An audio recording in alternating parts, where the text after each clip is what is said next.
here to talk about Ukraine, the latest news from there. Let me get my TikTok going here. Hey, Bookworm, you're the first TikToker. Let me mirror my video before people complain on TikTok. There we go. Anyway, guys, hello. Voice is still being evil, but I have warm water with tea and honey per your recommendations. Like, oh. I always forget the mic nowadays. Sorry. Second time. At least I plugged it in this time. Sorry. Hi, everybody. Hey, everybody on TikTok as well. I didn't have my mic for the YouTubers. Evil that it was. I know. It's there now. It's there now. At least it should be here now.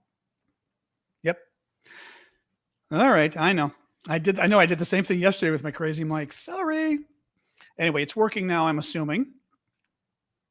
I know. Russia's already trying to claim clear for. Oh, I saw that actually. I forgot about that. Oh, thank you, Eric. Or Mr. Eric. I appreciate that. I actually forgot to mention the Boris Johnson. Hold on. I've got it in here. The Russia thing. That was very funny, actually. Oh, hey, everybody. Welcome to the Sasha News Network. Oh, actually, speaking of which, so as always, we'll wait a few minutes just to let folks kind of flit in because usually it takes a couple minutes for people to arrive. But I wanted to show you, just because I finally gave my dog a bath today and she desperately needed one. Hold on. But if I do say so myself, she was looking absolutely ridiculously adorable today. All right, hold on. Oops, let me get a little more light in here. And we will start shortly, but as I said, so this was Sasha today after the bath. Well, I'll show you guys in a second. How adorable. Can I just say, how adorable? Tell me that's not a dog that's got some soul going on. Although it is funny, people always say that she looks like she's sad, which is very funny because she does. She's always got this kind of, because she really is. I think she's so soulful that she looks sad. Anyway, hey everybody, we'll go maybe another 2 minutes just to let folks filter in, and then we will start. Oh yeah, I know. Of course, I always forget. Make sure you actually, if you'd introduce yourselves, just kind of say where you guys are from. That's always a nice start. I keep forgetting to ask you. Warm water, better. And yes, Sasha's been feeling much better. Excuse me. I've got her on. Thank you, Pernell, for the gift on TikTok. I've got Sasha on half real food now and half rice and chicken. So it's good. It's very good. Okay, we're going to start in a minute. Let me actually make a quick mention for the mods, the moderators. If you guys can, maybe let's try to, I don't know. Let's try to, I don't even know how to call this, lighten it up a little. I don't know what to call it. But, generally speaking, only because we had one I noticed on TikTok yesterday, and it happens. I mean, don't worry about it. This stuff happens. It's very, as I said, I've been moderating communities since 1998. It's not easy figuring out who the trolls are, especially when they come flying in like they do on TikTok. But we had sort of muted somebody who simply kind of disagreed with me and said, wait a minute, you're buying into conspiracy theories. And I don't think that crosses the line, just so you guys know. I think that's fine if somebody says that, because basically what I always tell, and use this as and then we're going to jump in, but use this sort of as a way of, actually for all of you, this is a good idea. Sort of the way you gauge if someone's a troll, often, the first comment, if it's over the top, of course, but usually by the second or third comment, they expose themselves. So like that guy, I didn't think he was kind of over the line. Now, it could have gone either way if his second and third comment was just obnoxious, but I think it was somebody who went, wait a minute, come on, why do you believe this, right? So anyway, that's just my quick message for the mods. Try to go a little light, unless it's just, as my law professor used to say, screams in the, oh God, I forget, it was screams to the something of the gods, basically meaning over the top. Anyway, all right, so we've got that out of the way. So welcome, everybody. John Irvos is here. Good to see you all. Thank you, mods, as always, for what you guys do. As always, I will start. Oh, Chicago Pilot. Oh, Max is here. Excellent. Chicago Pilot is with us. Max is the one who took us on the tour in Kyiv the other day of the destroyed Russian tanks and other equipment in the town square. And I put it up. I put the video up on YouTube, so you guys can still watch it on the YouTube account if you want. It's there. And folks, I had asked Max about. I told Max that people loved the broadcast. I told him, even my nephew called and said, God, that was good. And that folks were hoping Max would give us a tour of maybe parts of Kyiv when he's back. And he said he would love to. So, he may not be back for a while. We'll see, because he's heading back home soon. But anyway, that went really well. You can find it on YouTube. And let me get rolling. So the way this works is I will do 20 minutes or so of news, and then we will do question and answer. TikTok. Okay, so the way it works on TikTok got rid of the Q&A button, which we used to use for questions in the live. And by the way, people, in case people don't know, I've got TikTok on my iPad, and I've got YouTube, LinkedIn, Twitch, Twitter, Facebook. I think that's it here on my desktop, on my laptop. So that's why you'll see me go back and forth. So anyway, you can look for the Q&A box in my profile on TikTok, and you could put questions there. On YouTube, etc., you can use the comment box and put questions there. I always promise on YouTube, if anybody does the super chat questions, I will always make a promise of getting to your question, because I can't get to all of them. Thank you, Big Hawk, by the way, for that. I can't get to all the questions because there's usually like 100 or so, but I will always get to a super chat question, and I will try to get to it as the next thing I get to as well, because you guys are making a contribution, and I appreciate that. And then finally, Marcy, thank you. When folks do the gifts on TikTok, I will also always try to do a shout out, as long as it catches my eye and I'm not in the middle of reading something. So thank you for those. And finally, if folks, you will notice some people have the SNN logo next to their names. Thank you, Mike Webb. That's the Sasha News Network subscription thingy we've got on TikTok. And anyway, it's just you get to put a cute little logo and you get some emojis, but it's a way of supporting my work as well. So thank you guys for doing that. And I will try to answer those questions first if I see them. So that's another promise I'll make to you. Okay, guys, let me dive right in. So Boris Johnson kind of sort of resigned today, and unless anything changed in the last couple hours, thank you, Jesse James, for that on TikTok. What actually happened, and it was a little confusing, and I figured it was kind of worth getting into briefly for folks, is the news all day was saying he resigned. He resigned as the head of the Conservative Party. He did not resign his job as a member of parliament, and he did not resign as prime minister. He resigned as the head of the Conservative Party. So he no longer has that job, but he didn't resign the prime ministership. And what he said was, as soon as the Conservatives pick a new leader, he will be happy to step down. Well, the interesting thing there is, and hello, I've got a lot of my Greeks today. Yes, Oli. The thing is, from what the Brits are saying, this could take a couple months, this leadership race, to find the new Conservative leader, and then that person would be prime minister. That, they're not really thrilled at the idea of Boris Johnson hanging around for a couple months. So there's lots of machinations going on to change the rules so they can have a no confidence vote or whatever they do. Any case, it's and actually Chris Thane is weighing in right here. His resignation does not start until we find a replacement for him. He has about 2 to 4 weeks to give Ukraine as much stuff as they want. Yeah, exactly. Well, and as the Brits have pointed out, some of the Brits who follow me here, who come to our broadcast, have said that, for example, one of the people that is at the top of the list to replace him potentially is Ben Wallace, the defense secretary of Britain, and he is even more hawkish, more conservative, and more supportive of Ukraine than Boris Johnson is. So at least on the Ukrainian front, that's great. So that's that. Somebody had mentioned right when we got started, and I forgot I was going to mention it.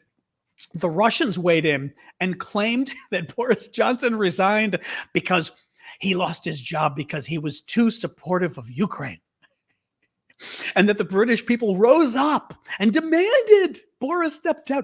They're really, I will say this, the Soviets before them were amazing liars. The Soviets were really good at lying. The Russians, Putin and company, thank you, Nikki, they're not such good liars, but sometimes they excel. And I will say this: they've got chutzpah, which is Yiddish for kind of bravery, but it's actually better word would be audacity.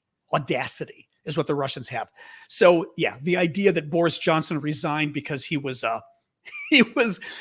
too pro-Ukrainian. The British Boris Johnson resigned because he had too many scandals, basically. And again, the Brits among us can tell you all about that. But he had way too many scandals.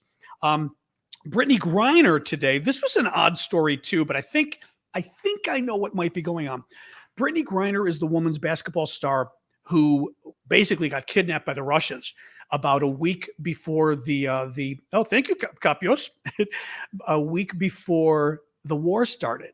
And she was going over to Russia. She was going to play for women's basketball over there. She's a women's basketball player here in the States, professional. And in their off season, a lot of these stars go abroad and play on teams over there. Well, she was going to Russia, I believe, to play for the St. Petersburg team. They arrested her in the airport, claimed she had drugs, but they didn't tell anybody, okay? This is the thing. They arrested her a week before the invasion, didn't tell anybody they arrested her, so she just disappeared. And what happens? Like a couple of days after the war starts, they announced that they arrested her for claiming she had drugs and this kind of stuff. Well, today she pleaded guilty. Now, mind you, she's been there for like 5 months, right? Today she pleaded guilty. And at first I heard it and I went, are you kidding me? Then I thought about it because they were mentioning on TV that one of the earlier American hostages, and I think that's the correct term to use, really, the American hostages who was there for a long time as part of the Ukraine didn't lose, Russia lost, Sorry, we're getting trolls coming in here. I will say this for the troll. He came in, he goes, and again, total Russian. They've been given this list of like Americanisms. I love this stuff of Americanisms they're supposed to use to look American. So, and you can tell because they always use it kind of inappropriately. And this one goes, Ukraine lost, dude. It's like, oh, okay. I'm sure you're from like Oklahoma and you're very upset about Russia, whatever. Dude. Well, yeah, if Ukraine lost, dude, then why is the war still going on? Because the war was supposed to be over in 3 days. Putin said it was going to be over in 3 days. What happened, dude? Oh, wow. These guys are all over the place today. Okay, I assume you're being funny. Be careful, Daryl the Destroyer. Okay, Daryl. Okay, guys, just be careful that Daryl the Destroyer wasn't joking. He may have been. Whoever the mod is on TikTok right now, be careful with that. I would let him back and make sure. He may have been joking. That may have been a joke.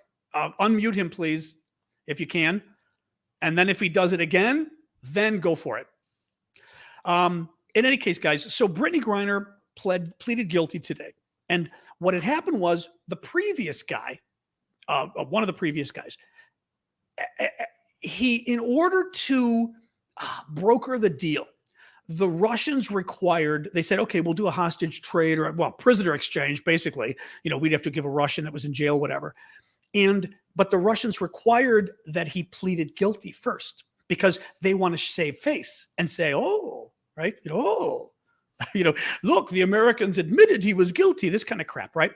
Well, hearing Brittney Griner plead guilty made me think that this is the same thing that's happening. That, again, it's just a guess here. And thank you, Inspired Woman, for the fireworks. I'm guessing that maybe a deal is already being worked out. And as part of the deal, the Russians said she has to plead guilty, and then we will exchange her for this person we want in your prisons. And Biden said yes. That is my guess. Let's see what happens. But I think we're going to see something soon, because otherwise it makes no sense. Why would she confess? You know what I mean? I don't think so. I think this is part of Marcy agrees with me. I think this is part of the deal. So there you go. Hello from Ukraine. Hello Toruska from Ukraine. Привет. Good for you. Glad to see you here today. Some good news today. This was kind of interesting. There's an interesting story. There's actually a video. I'm going to see if I can and put up a video on my TikTok of this. But A 16-year-old boy was released from captivity by the Russians. They kidnapped this kid. Ukraine is losing. LOO. That was pretty good. I do like some of those, though. Ukraine is losing. By the way, notice what's going on now. This is the other thing the Russians do really badly. Losing. Ukraine is losing, moose and squirrel. Losing, of course, LOOS, right? They get their talking points for the day, and they're not smart enough to like jump down to the 10th talking point or something. You know, see, like Snow is joking right there, probably. That's why I'm saying on TikTok, be careful who you ban. He's probably joking, or she is. So they get all the talking points and they all jump on the same talking point, so that we've now had like 3 or 4 people write that Ukraine's losing. I mean, in a row, right? It's the talking point. Anyway, that is one of the ways you tell that it's organized and it's not just an individual bad guy. So anyway, all right. So what happened was the Russians, at a Russian checkpoint, they found that they had the 16-year-old son of an official of Zaporizhia. Zaporizhia is the city and province over here. That's the city that nearby has the nuclear plant that the Russians took as well. And because this kid was the son of a local official, they kidnapped him. 16-year-old boy. Okay. And when you see hold on, I think I downloaded the video. I'm going to show you this really quick, because literally you look at this and he's a boy. This is not some huge guy that you go, oh, well, he looks like he was probably in the military or something. He's a 16-year-old boy. And these little, look at this kid. He doesn't even look 16. This kid looks like he's 13, right? Look at this little boy. He doesn't even look like a 16-year-old, you know? This is the kid the Russians took. He was at a checkpoint. They kidnapped him in early April 8th. So we're April, May, June, July. 3 months they had this guy in captivity. A 16-year-old boy who looks like that, all because he was the son of a local official. And they finally released him today. This is who we're dealing with. Putin today, this was wild too. So Putin today claims, this one I find kind of funny actually. Putin today claims that, the Russians, thank you, Melissa. The Russians have only, I was going to say only begun to fight, but it's not even that. They said losing, exactly, losing. He claimed today that, we haven't unleashed anything yet. You should see what we've got coming next, right? Ooh, scary. Now, I'm going to read you sort of the quote, but keep in mind, this is the guy, thank you, Louis, who thought they were going to win in 3 days. It's been 5 months, right? So the whole notion of, we've been intentionally slow walking it, really? So the Russians have been intentionally taking 5 months when they could have finished this in 3 days, simply because, they just, out of the goodness of their heart, they decided to take it. I mean, it doesn't even, if he were telling the truth, he should be impeached, except that in Russia, you can't impeach somebody. You can only, knock them off. But I mean, think about this. Like, we've lost, the Russians have lost 50,000 men probably to injury and death combined, is the thought. And you did this because you just didn't feel like using the full might of the Russian army. You thought you'd slow walk it, right? Like, what? I mean, if they had a real democracy, somebody would respond to that, somebody would respond to that. Anyway, it made me laugh. But so here's what he says. Today we hear that they want to defeat us on the battlefield. Well, what can you say? Let me try. Or let them try. He's saying this in Russian, but it was translated. Let them try. We have already heard a lot that the West wants to fight with us to the last Ukrainian. Like the West has ever said we want to fight to the last Ukrainian, right? This is a tragedy for the Ukrainian people. Oh yeah, heartstrings here. But it seems everything is going to this. But everyone should know that we haven't started yet. We haven't started anything seriously yet. At the same time, we do not refuse peace talks either, but those who refuse should know that the further it goes, the more difficult it will be for them to come to an agreement with us. So what you need to know, and I've been talking about this for a while, and the experts are talking about this too. Russia is at a point of culminating, which is a term that former General Hertling, retired General Hertling, taught me and taught America at the beginning of the war. Culmination is when a military, another Ukrainian orchid man, nice to see you, Privit.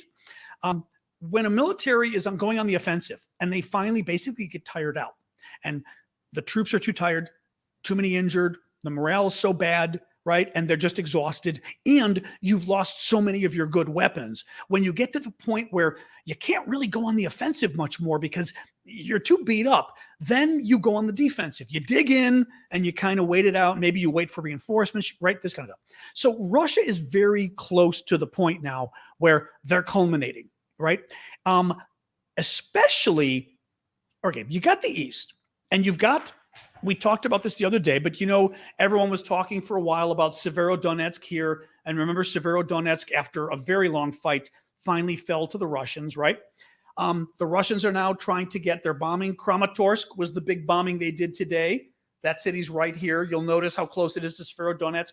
The Russians are still trying to get this region in the east, and they may pull it off, but they're bombing the hell out of it and moving very slowly, okay?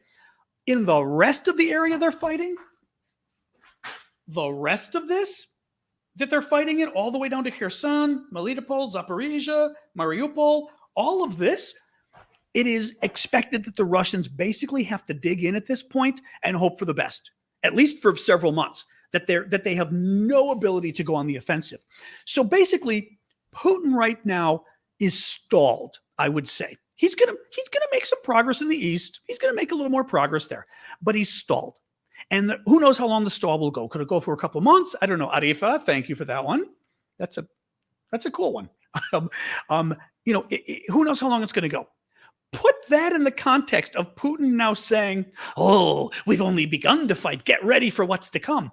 I think he's bluffing again. I mean, this is crazy Putin bluffing. The other thing, though, is this is tailor-made language for Macron, for Scholz, for the French, for the French premier, for the German chancellor, and or French president, the German chancellor, and for Joe Biden. He's trying to, at the same time, insinuate maybe chemical weapons, maybe biological weapons, maybe nuclear weapons. He's trying to, right? He's trying to get this sort of interesting view. Okay, now that little asshole can go. There we go. I was going to say, now that on YouTube was an obvious troll. But a Russian, but good, well, speaking English Russian. That's the thing. He's bluffing again, and he's saying it because they're at the point where they're kind of stuck for the moment. Now, again, long term, Ukraine could still lose this in the long term. I mean, I'm not saying Ukraine's Ukraine's going to win this, but right now, Russia is stuck for the moment. And, let's see what happens. But I think, therefore, that's why Putin's blustering, because they're stuck. The Russian, this was good too. The Russian military has lost 11 ammunition depots in occupied Ukrainian territory in the last 9 days. So 11 in the last 9 days. This pretty much has been because of the new Western equipment, they're saying. From the weapons we've sent, the medium-range missiles the U.S. sent, the Brits sent, and I told you, I keep forgetting who sent the other ones, but we do know that Norway is now helping the Brits send more as well. And because of those weapons, even though they've only got 9 on the ground, and they need probably 50 to 100, they've only got 9 of these weapons on the ground, they're making a big difference. And remember I mentioned yesterday, I talked about this. I mentioned how the Ukrainians were intentionally going after ammunition depots. Russia is losing. I feel like losing. That the Ukrainians were intentionally going, dude, Russia is losing, dude. You're right, Russia. I forgot about that. The Ukrainians are intentionally going after ammunition depots, which is great. Because this is exactly evidence of it. Hang on, I'm going to as always, put my fan back on because it's too warm, or lower my temperature. You can drink. It's very humid in DC today, and it's my apartment is getting humid. So anyway, that's good news. Zelensky posted photos today of a meeting with 2 U.S. senators who visited, one a Republican, exactly, Samantha, one a Republican, one a Democrat. What is interesting is the Republican who visited Kyiv today is Loosing. I know Loosing should be a meme, Legally Blind. I agree with you. We may have to put that on the list of, I'm trying to like develop a larger list of possible t-shirts. Loosing, dude. actually, that would be one. Russia is loosing, dude. That would be funny, actually. That could be a potential t-shirt. So Zelensky, Lindsey Graham goes. Lindsey Graham, conservative Republican senator, Donald Trump's best friend, wants to be. Graham, as an aside, Graham was super critical of Donald Trump, eviscerated Donald Trump back in 2016 or 15 or 16, said Trump was horrible, he was going to destroy America. And then once Trump got elected, Lindsey Graham literally was Trump's lapdog. Could not say enough about Donald Trump, right? So just keep that in mind. In any case, Lindsey Graham goes to Kyiv. This is important because Lindsey Graham he's very hawkish on defense, but he's very Donald Trump, Donald Trump's little boy. Donald Trump is no friend to Ukraine. Donald Trump is a big friend to Russia. There is a big possibility that Donald Trump, if he becomes president again, will cut off all aid to Ukraine and side with Putin, right? The other concern I've got is if Donald Trump announces for president this month, which he may, the concerns are his people have said he may announce this month for president, even though the election isn't for 2.5 years. If Donald Trump does that, he's going to be talking about Ukraine and it's going to be in the news. And his followers, who tend to be, I'm sorry, but they tend to be a little cult-like, his followers are going to go from we love Ukraine to we hate Ukraine because Donald Trump told us to. Lindsey Graham is going to be very important that on this issue, and it's therefore good that he's in Ukraine because I think so far, let's see, but I think there's a chance. I don't want to overplay this because Lindsey Graham has no backbone whatsoever, especially vis-a-vis Donald Trump, but there's a chance that Graham could be helpful. Okay? So let's see. Therefore, it's good that he's there. The Turks released one of the fishing boat they had in their custody, they released. Remember, there was one fishing boat that the Turks grabbed, grain vessel. The Turks grabbed hold on first. I had a question here. I was from Brash Brannigan. Sorry about that. Have you heard there is a legion of Russians who left the Russian military fighting for Ukraine? Not anything recent. Months ago, yeah. I mean, we had people who refused to go, right? Remember, there was that one group in the Far East that was like 100 and some guys, and they were sort of I forget who they were, but they were like the special fighters. Thank you, Louis, for that. But I haven't heard anything recent, although it's entirely possible. I may have just missed the story because I've certainly been reading every day. I read transcripts that this wonderful guy, Dimitri, puts out where he transcribes intercepts of Russian soldiers talking to their family back home and talking about what a freaking disaster it is. So I wouldn't be surprised that some of these guys have mutinied. Again, we also knew, by the way, remember a couple of weeks ago, there was news about people in the eastern regions that supposedly want to go independent, but they really don't, that the Russians keep claiming they want to, they're going to make them independent or they're going to make them part of Russia, that the troops fighting there got together and basically demanded they stopped fighting. I mean, they went public and did a video. I mean, it was really kind of crazy. So anyway, there is that. I did not see anything today, however. So new. Sorry about that.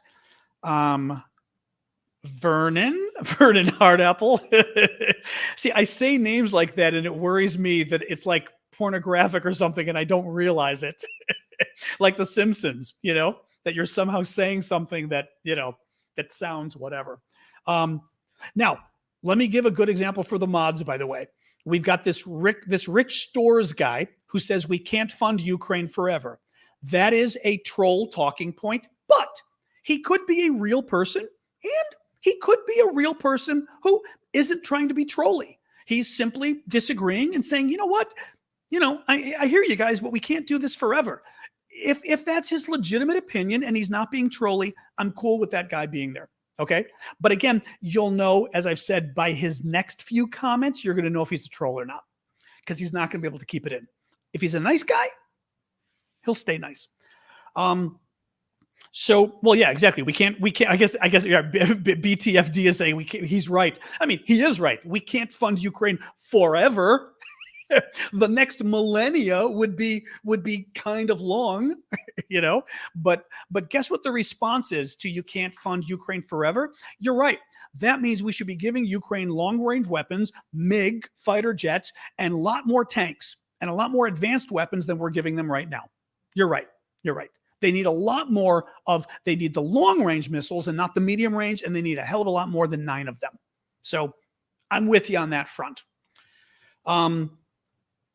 Turkey. So the Turks, jerks that they are, grab a Russian fishing boat, not fishing, I'm saying fishing again, a Russian grain boat that leaves Berdyansk, excuse me, Berdyansk. I think it's Berdyansk. Ukrainian town right here on the sea. The Russians control it. And the ship leaves there full of Ukrainian grain. It stops in Turkey. And the Ukrainians ask the Turks to seize the vessel because it's full of stolen contraband, Ukrainian grain. The Turks grab it. And I think you might recall, because I talked about this, I mean, if you guys were around on Monday, I talked on Monday about the fact that the Turks were going to announce their decision on what to do on Monday, which was now 4 days ago. They didn't. And I don't know if you remember, but I said that day that the Turks missed the deadline of announcing it. I think the Russians are laying heavy on them behind the scenes and trying to get them to change their mind. And that's why the Turks aren't releasing their opinion. This opinion dragged out till today. It dragged until today, I promise you, because Russia weighed in privately. Now, whether Russia threatened the Turks and that's why they finally let the boat go, or whether Russia bribed the Turks and that's why they let the boat go, who knows? But I guarantee you the Turks are screwing around because of Russia. And it's pretty shitty because this is contraband. But what do you do? So the new satellite images show that Russia now occupies roughly 22% of Ukraine's arable land. That's the sort of Ukrainian farmland. That was it, about Ukrainian farmland, according to NASA. And I just wanted to read this. Oh, yeah, because Russia is trying to claim again today that, the reason the whole world is possibly facing famine because, the Ukrainian grain isn't getting to them is all the Ukrainians' fault. And they're like, how the hell? Oh, and it's the West. I'm sorry. It's the West's fault. By Russia's logic, it's our fault that Russia had to cut off the world's wheat and grain because, just because. I'm not even going to try to explain it. They're blaming it all on us, and they're blaming it on Ukraine. Well, I just wanted to read this because it was in a story I saw earlier, but the U.S., I don't even know if the U.S. is the one that put this out. A Russian blockade has prevented Ukraine from exporting most of its grain, and Russia has targeted Ukraine's agricultural infrastructure as well as farmland in an apparent attempt to reduce the country's production capacity. Russian forces hit 2 agricultural warehouses in southern Odessa last night with cruise missiles, the Ukrainian military reported on Thursday. There were no immediate reports of casualties, but the 2 warehouses, which contained 35 tons of grain, were destroyed. Russia is sending cruise missiles at grain silos, at warehouses full of grain. They're intentionally, mind you, cruise missiles tend to hit what they're supposed to hit. They're sending cruise missiles to blow up grain. They want to stop Ukraine from exporting it so Ukraine doesn't make any money. And they want, as we've talked about, they want to create a crisis internationally with people starving in the Middle East and in North Africa. Because if they starve, what happens? First of all, you get a lot of people who flee those countries and become migrants to Europe. And then you have an immigration crisis in Europe. That's one of the reasons. Another is simply to put massive pressure on Europe overall. Well, actually, Actually, that doesn't just destabilize Europe. It puts pressure on the governments that are really bad, like France and Germany, to basically say enough's enough. We didn't like this war anyway, but now we're getting tens of thousands of more or hundreds of thousands of more migrants coming because of this damn war. Enough's enough, right? So, smart of the Russians, I'll say, if you consider being evil and trying to murder, hundreds of thousands of people, smart, but it's pretty sick. It's pretty sick. Anyway, Kharkiv, the Russians are bombing Kharkiv again. They shelled the city overnight with multiple launch rocket systems, which is the same system that we gave to Ukraine, and at least 3 people were killed. War crimes, Ukraine says it is investigating more than 21,000 war crimes and crimes of aggression allegedly committed by Russia since the start of the invasion. This was a good one. This was a great one. Russia today. Hold on, I'm having a sip of water. This one made me laugh. Russia today threatened the United States with the wrath of God. Okay, Russia threatened the United States with the wrath of God. The wrath of God, dude. If the U.S. pursues efforts to establish an international war crimes tribunal to investigate Russia's actions in Ukraine. So if we pursue efforts to set up a war crimes tribunal to investigate what Russia did, they will unloose the wrath of God on us. Once again, exactly, I'm shaking. Once again, this is the bullshit, the same kind of BS out of Russia where they're bluffing and it's all they've got. They are doing so poorly in this war. I mean, mind you, again, I'll say it again. Who knows? They might end up winning in the end, right? But this was a 3-day war. This is the 5th month of a 3-day war. They're not doing that well. And they're at the point now, privyet, that's a privyet. As long as you're a good privyet, exalt, we welcome you. Although I guess you could be Ukrainian speaking Russian too. So in any case, I just love that. The wrath of God. So I put a video on TikTok and I ended it with Kirk going, "Con!" And people got the joke, which I was very glad. Let's see if you guys got the joke. Poland says that it is ready to build a terminal. And by a terminal, I think they mean a terminal on the sea for Ukrainian grain to help export it. That's great. It hasn't been built yet. They're saying they're ready to, they're willing to. So let's see if something like this can be done, but that would be kind of cool. Germany. Oh, Germany. Germany is refusing to send the armored personnel carriers to Ukraine. Remember yesterday or the day before I told you about the German politicians who were pressuring. Now, that would be somebody we can get rid of. Oh, Charlie, or shall I call you Boris? What are my credentials? Honey, you don't want me to start down that road because you're going to be embarrassed after 5 minutes of me giving you my credentials. But sayonara, dude. You're losing, dude. We talked yesterday or the day before about how the Conservative Party, or 2 of the conservative parties, I guess, in Germany were demanding that the government provide these armored personnel carriers to Ukraine. Well, the German government came out, and here we go, citing Germany's security interests. German Defense Minister Christine Lambrecht has rejected the earlier proposal from the Christian Democratic Union political party regarding the delivery of armored vehicles. Lambrecht told the German press agency today that, quote, "We support Ukraine with everything that is possible and responsible." I kind of love that, right? We're not supporting Ukraine with everything that's possible. She throws in the qualifier, everything that's responsible, because you wouldn't want to give Ukraine irresponsible support. All right. I mean, you're already hearing the bureaucratic bullshit come out of this, right? Right. So, but listen to this. We support Ukraine with everything that is possible and responsible, but Germany needs to be able to have the ability to defend itself. And she goes on to say, they just don't have enough of these personnel carriers to give Ukraine. Now, remember how, now, maybe it's true. Maybe it's true. Again, at this point, as far as I'm concerned, the German government has zero credibility when it comes to Ukraine. These guys have been trying to screw over Ukraine from the beginning. They've lied repeatedly about providing weapons to Ukraine. And as even the German press said recently, almost none of the weapons have arrived in Ukraine that were promised.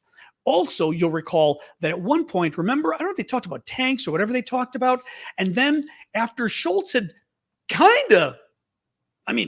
people were haggling over the words, whether he promised them or what. But the Germans had already talked about providing these tanks or whatever it was to the Ukrainians, and then turned around and said later, oh, we can't do that because we don't have enough. And all of us were going, well, why did you talk about sending them if you didn't have enough? I mean, you didn't know? I mean, nobody knew how many tanks you had when you discussed sending X number of tanks to Ukraine? Bullshit. You knew, right? So I just don't believe them anymore. I mean, this is a problem of German credibility. And I got to say this. I'm somebody who didn't have any opinion on Germany before this war. I mean, I had a good opinion on Germany. I just thought they were very efficient. I didn't have any bad opinion of Germany. Now, and not the Germans, but this government, I wouldn't trust Scholz as far as you could throw the man. I mean, I just think this is a lie. I just think it's a lie. Ukrainian intelligence... Oh, this is interesting too. Ukrainian intelligence is saying that in occupied Kherson, and remember, Kherson is the town and region all the way over here. It's at the sort of westernmost area that the Russians have taken in Ukraine and that they've occupied. But it's also where there's a huge partisan movement, guerrilla movement that's been blowing up a lot of the collaborators. Anyway, in occupied Kherson, according to Ukrainian intelligence, Russian soldiers have been burning the bodies of their own military, their own dead soldiers, in order to hide the number of losses from the Ukrainians. Now, it's possible the Ukrainians aren't telling the truth, but I don't think we've seen a lot that the Ukrainians have been lying about at this point. In any case, the last thing I was going to mention, it's not a Ukrainian story, but as I said, occasionally when there's big stories, I bring them up. There was a big story in the New York Times came out last night that I don't think we mentioned it on the show yesterday. I think it happened afterwards. The New York Times reports that the former head of the FBI, the Federal Bureau of Investigation, it's sort of I'll say the federal police, right? If you're familiar with the FBI.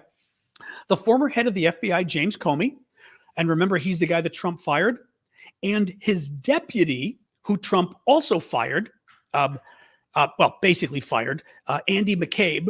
So thank you, Al, for that. So the top two guys at the FBI who Trump got rid of, and Trump wanted them to, Trump demanded they be prosecuted and arrested and all this kind of stuff.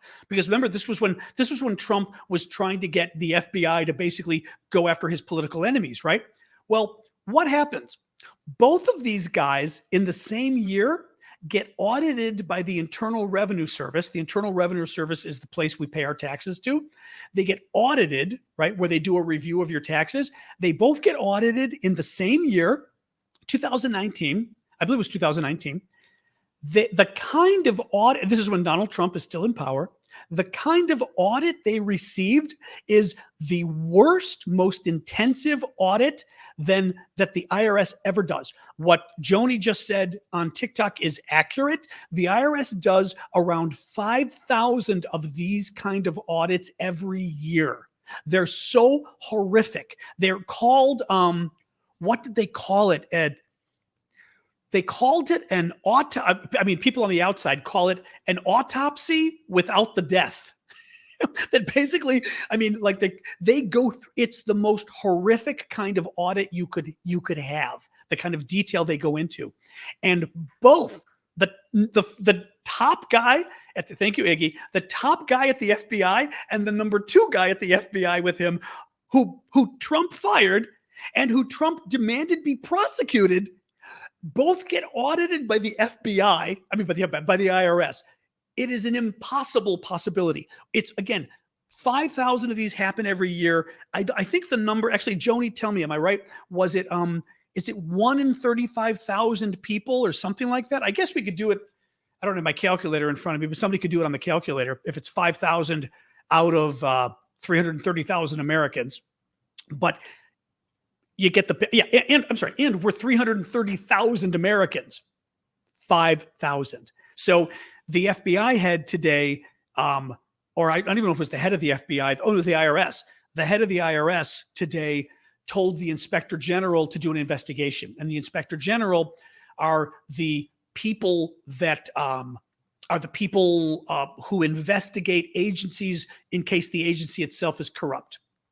So I just had to mention this because this is just unbelievable. And I mean, again, this is not the kind of thing we do in America. It's the kind of thing Nixon did 50 years ago. It's not the kind of thing you do today. It's the kind of thing Donald Trump did. And I refuse to believe that this wasn't Donald Trump's doing. Again, it's statistically, hold on. I want to, what was it? Actually, what is 5,000 divided by 330 million? Oh, that's going to be tough.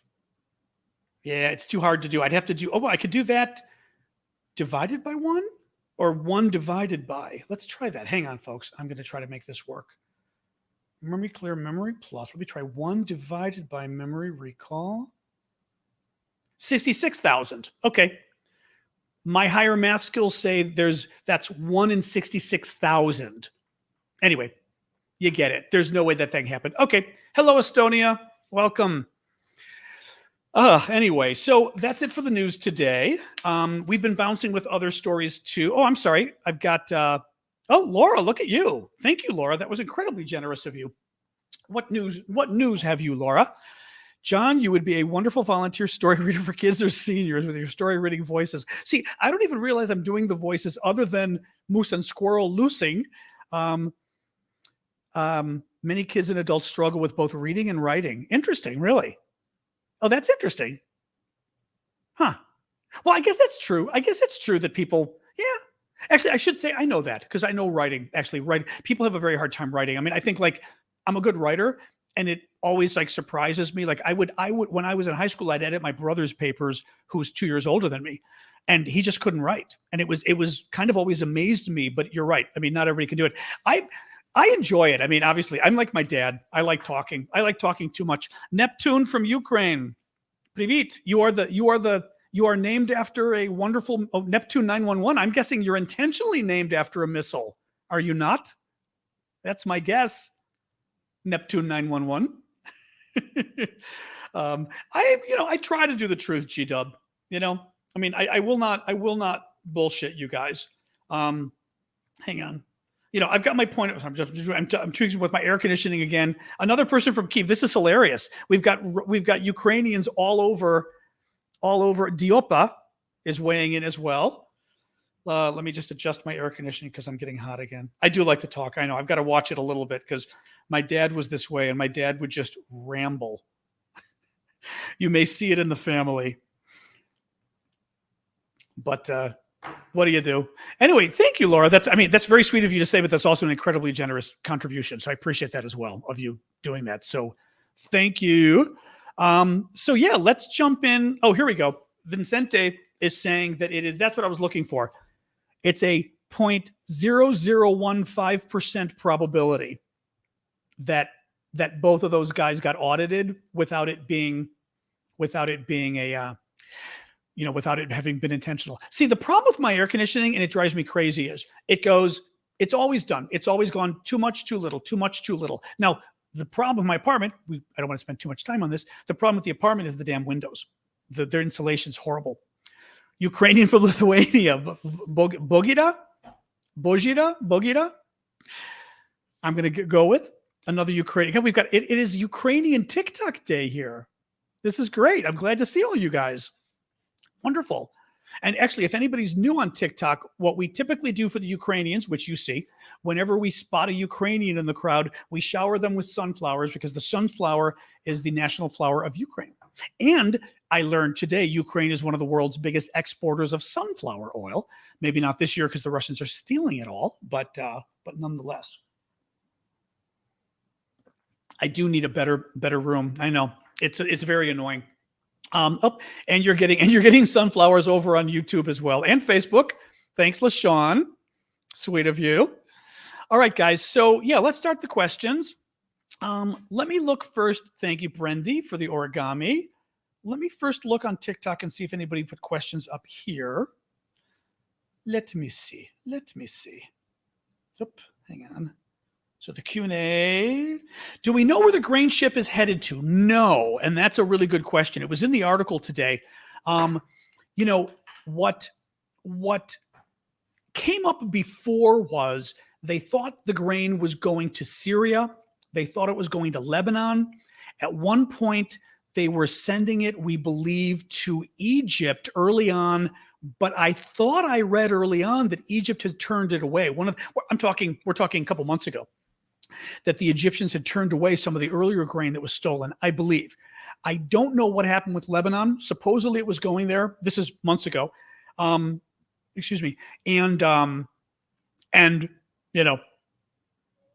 Syria will take it, I'm sure, because he's another dictator and he's in cahoots with Putin.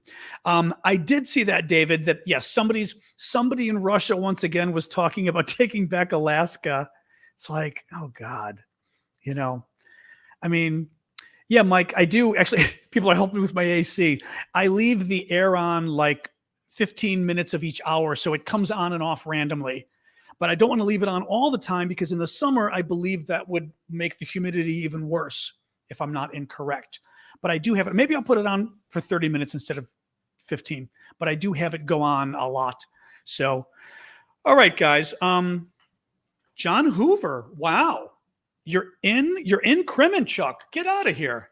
Wow. Working as a volunteer medic. Whoa. Wow. Wow. Good for you, John. Wow, that's amazing. Oh, are you the guy who happened to be, where was it the other day? The missiles hit the shopping mall. Was that not where you said you were? I'm trying to remember. Oh, I know the fan can stay on. I'm kind of afraid of putting it on full time. Thank you. Who was that? Crusher. Thank you for that. I'm a little afraid of having the fan on full time because I don't want to. I'm afraid that I've heard that keeps too much humidity in the summer. PB&J, why doesn't NATO stop the ships from stealing the grain? Yeah, isn't that a question? Why doesn't NATO do that, PB&J? I think they should. Hank Ireland says there's a video where the Russian TV hosts are talking about nuking Ireland? Or just outside Ireland? Are they doing that again? The air conditioners are dehumidified. I have a heat pump though, and I thought I read that my heat pump with the it dehumidifies. Oh, that's the concern. Is that the concern? Okay, my heat pump actually removes humidity. Really? Okay, maybe I'm thinking of the winter or something. Oh, then maybe it's a winter concern that it would dry the air too much. Okay, look, everybody's weighing in. We're gonna have an air conditioned discussion here. I don't want to bore everybody, but thank you. This is helpful. So the heat pump works as a dehumidifier. Okay, and then you know what? Then I'll put it on for set the temp and leave it. The aircon can be all right. I will try it. Here, I'm gonna just for yucks. Well, actually, okay, we'll talk. Let's talk about that at the end. I don't want to bore everybody with my air conditioning problems. Purnell, thank you for that. But yeah, NATO should be helping on this, obviously. What else we got here? People are all talking about their air conditioning tricks now. This is cute. I'm happy to discuss it, but I don't want to bore folks. So we'll do it at the end. We'll talk about our air conditioning tips. So yes, we don't know where it's heading to. That was part of the article. They don't know. Thank you, Follow Felicia, for that. How many false threats will Russian Federation do before they really actually do something? Thank you, Flower Lady. Can't lie forever on their words. Agree? I mean, I think there's a couple things going on here. One, the Russians lie. I mean, that's a thing with them. Okay. The Russians lie. Second thing, they're kind of effed at the moment. I mean, a lot of their troops have been killed. A lot of their troops have been hurt. It was supposed to be a 3-day war. It's now gone a hell of a lot longer than 3. It's embarrassing. I mean, they talk about, we don't want to embarrass, we don't want to humiliate Putin. Putin's already humiliated. This is a 3-day war going into its 5th month, right? He's already humiliated. And look at how long. Thank you, John, for that. Or Joanna. Johanna. I'm calling you John. Johanna. Thank you for that. That was very pretty. It's there. It's in the 5th month. They're going very slowly. Look at Severodonetsk. How long did it take them? A month to get? It's one town of 100,000 people. It took them a month to get the town. This is going very slowly for them. And as I said, they're now reached a point where they're going to stall for a while, and they're not going to not much is going to help, for a while at least. They're going to keep lying because it's all they've got. It's all they've got. Thank you, Elle and Arabella both. Do I believe about body doubles? Sure. I wouldn't be surprised. Putin apparently, my allergies of the news are back. Putin is paranoid, according to the experts. He's paranoid. And so I would not be surprised if he's got a body double. We heard the rumor, or someone in the intelligence community here told Newsweek that there was an attempt on Putin's life at the beginning of the war. Thank you, Kim Sparkle. One presumes it wasn't an attempt by the Ukrainians, but who knows? One presumes it was somebody, in Russia, in government, who knows, right? But that's all they've got. It's all they've got is lies. But I wouldn't be surprised if he has body doubles. Johnson, Chris is saying Boris Johnson may send the Royal Navy into the Black Sea to get the grain. He has nothing to lose. Well, I mean, that's true. He had nothing to lose, but I mean, you wouldn't want to do something like that without a consensus or something, I will say, I think that's the kind of things I could see the Brits doing, but they probably would want to do it in consort with the US, or in concert with the US and others, and not piss, because Biden would freak out about the possibility of escalation, I mean, so yeah, I talked about Brittney at the beginning. I think Brittney pleaded guilty. Sorry, my allergies did just kick in. It's like my head's itching and everything. The allergies did kick in. Brittney pleaded guilty, I think, because Biden reached some deal behind the scenes. And as part of the deal, the Russians are requiring her to plead guilty. So it's less embarrassing to the Russians. They're not letting her go without the guilt being proven, right? And they probably said, well, you could either plead guilty today, or the trial can go on for 2 months and you will be found guilty at the end of the trial. So isn't it easier for you just to plead guilty? And probably the US officials told her, you know what, plead guilty. As soon as you come home, you will tell everybody, and we'll back you up, that the Russians made you do it. That the Russians made you plead guilty, and everyone will believe you, because of course that's what the Russians would do. So that's my guess. I just a guess, but I wonder whether a deal hasn't already been worked out to get her free, and this is part of the deal. And then she'll be traded for some Russians we've got in prison who legitimately deserve to be in prison. That's interesting. Yeah, Russia won't negotiate with prisoners that plead innocent. That's interesting. Yeah. No, that's, hang on a sec. Let me... Biden's no JFK. Well, we fight with the Biden. We fight with the army we have. I mean, it's just a guess, but that's the only thing I can figure that also makes sense as to why she would plead guilty. You know what I mean? Like it just sounds that way to me.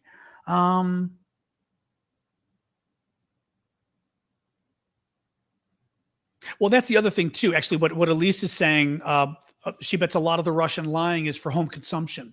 I think so. Thank you, Inspired Woman, for that.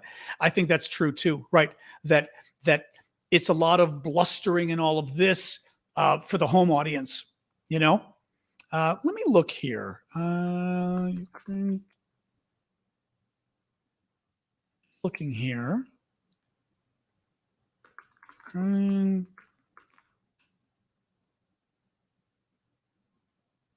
No. Nope. there's still nothing in the news about Ukrainian soldiers being castrated, because that was a story that people had heard in the last couple of days. Nothing in the news, which makes me think, well, it certainly hasn't been proven yet. Nothing on Navalny. I haven't seen anything on Navalny. John Hoover, who is in Ukraine, one of the concerns foreign nationals have in Ukraine is being captured by the DPR, which is the collaborationist government in Donetsk in the east, and tried as a mercenary regardless of status. Correct. That is what they're doing. In fact, I mean, John knows this, but that is what the Russians, what their collaborators are doing. In fact, remember, they tried those three, the two Brits and the one Moroccan, and they sentenced them to death and claimed that they were, first of all, they went after them for treason, which makes no sense because you're a foreigner, like that's not treason. And they claimed they aren't really with the Ukrainian military. They're actually, mercenaries. And they're three men who have lived in Ukraine a very long time. I believe they've got Ukrainian spouses as well. And they joined the Ukrainian army. And Russia and its collaborators are claiming, they're not covered by the Geneva Convention. And of course they are. Of course they are. And Elizabeth's weighing in just on that. At what point do civilians rebelling guerrillas lose their Geneva Convention protections as civilians? That's a fascinating question. That's a really fascinating question. I don't know. I was wondering about that because one of the things I read, which fascinated me a while back, how the Ukrainians wear that, well, the Russians too. Each of them, they've got their flags and stuff, but they've also got like an armband or something, right? And the Russians, I think, the Russians have a few different colors, but they'll wear white, for example. The white armband are Russian soldiers, okay? And the Ukrainians, I forget what color, is it blue? I forget what color the Ukrainians wear. That is required, like as sort of the law of war. That is required, right? But the rules of war. And what I read was civilians that take up arms are also supposed to wear the thing on their arm. So it's a very interesting question. If a civilian is secretly laying bombs, is he supposed to put the thing on his arm as he's walking to put the bomb under the porch of the collaborator head of the oblast? I'm guessing officially you're supposed to, right? So then the question becomes, so there's a couple questions here. One, are the civilian guerrillas or the civilian, Maquis, whatever you want to call them, Wolverines, are they violating the laws of war? Yeah, Sharky's a regular here, by the way, mods. So don't mute Sharky. Sharky Chompers are regular. I recognize that name. Okay, Rainbow. Okay, guys. Yeah, be careful with who with the muting. Remember what I said. Go light with it, please. Somebody, I want it to be somebody crazy. Like I said, Ukraine is losing. That person, pretty good. Did I just do a Star Trek reference? I don't even remember. I don't even remember. Did I? The Maquis. I did actually. That is a Star Trek reference, but I learned a while ago, which I did not realize, the French resistance were called the Maquis, which I did not know. So Star Trek actually got it from the French resistance. How's that? And the name might have also been from before. By the way, do you love Biden? That person, let's give him another comment or two, but that would be the kind of person who screams troll. But let's give a couple comments. That's what I'm saying. Unless somebody is obviously a troll, give a couple comments. Left Tent is saying you should identify as a combatant. In World War II, French partisans wore a band with the Cross of Lorraine. Interesting. But here's my question, though. If you are a French partisan that is going to put a bomb, he was muted for spamming. Okay, don't spam. Okay, Sharky, I'm not sure what you were doing, but you were repeating something a lot, and that's what people were pissed about. Okay, so don't do that. Okay, Tyson, appreciate it. Yeah, that's fine. Machina? Yeah, but machina's machina. But the Maquis, exactly. In any case, but here's my question. World War II, you're the French resistance. You are going to, bomb the German headquarters or whatever it is. Are you supposed to actually walk through the street with a thing on your arm? So the Germans literally, you're in an occupied city. So the Germans literally look and go, oh, well, he's got a thing on his arm. Shoot him. Right? I mean, I guess, but seems kind of crazy. I mean, again, it's the rules of the world of war, but I sure as hell wouldn't wear one on my arm if we were under Russian occupation. You wouldn't catch me wearing one of those things. We talked about Boris at the beginning. Yeah, could you imagine? We did talk about Boris at the beginning. Le Résistance from school, exactly. But they were called the Maquis, which I had no idea. Chris is weighing in more. Love you, Tyson. Sorry about that. Chris Thanes was saying, do you have to be in a recognized, or he's asking actually, do you have to be in a recognized uniform or have to have identification of being active military personnel to be treated as a lawful combatant? Oh, sorry. Are you questioning or you're saying? I'm not sure. You also have to be recognized by the country you are fighting for. Basically, if you're not wearing a uniform, you're not a soldier, you are a spy or a terrorist. Oh, that's interesting. That's interesting. Okay. Well, and actually, John Hoover's saying the same thing. You are violating the rules of war technically, but then again, what rules? I mean, I guess, like you said, but you already kind of know. Thank you, Rainbow, for the fireworks. You already know if you're trying to plant bombs under the Gestapo headquarters, you're not going to survive. If you get caught, you're not going to survive that one. I mean, so yeah. Anyway, it's interesting though. That's interesting. It's an interesting question. People's sexiest man alive. Exactly. That would be interesting if you did. Oh, thank you, Smiling and Samantha. What else we got? Questions here. Actually, this is good. You guys have been quite chatty with the questions there. Is Putin forcing Russian prisoners to be soldiers? I don't know about that, but Putin is forcing Ukrainians in the occupied territories to become soldiers for Russia. And what we discussed the other day was whether they were threatening the families of these people and said, if you could turn and shoot one of the Russians in your unit. And if you do, we're going to go and kill your family. But they're absolutely have been forcing people to join the military. Thank you, Verna. Or Verna. I don't know. I'm going to go for Verna. Wolf Blitzer's interview with Zelensky. When is that? I didn't even see that. I haven't seen anything on Lithuania. Is there anything new? Oh, that's interesting. Look at Elise with her history knowledge. How many of the original generals are left? That's a good question. I mean, we think 14 were killed. There were around 20 originally. Obviously, they would replace them, but still. Oh, the interview was right before I went live. Too bad I didn't have CNN on. I didn't know. All right, well. Although my guess is they're going to keep showing clips of it. LaShawn's watching portions of it now on CNN. I could always try to put it on right now. No news on the nuclear plants that they're holding. I mean, they're holding the Zaporizhia one. I don't know if they're holding any other nuclear plants. But they do hold the Zaporizhia one. I know Russia wanting Alaska back is more of Russia being 2 feet tall and going, I'm going to get Alaska. I'm going to get Alaska from you. Not even 2 feet tall, 2 inches tall. Thank you, Verna, for that.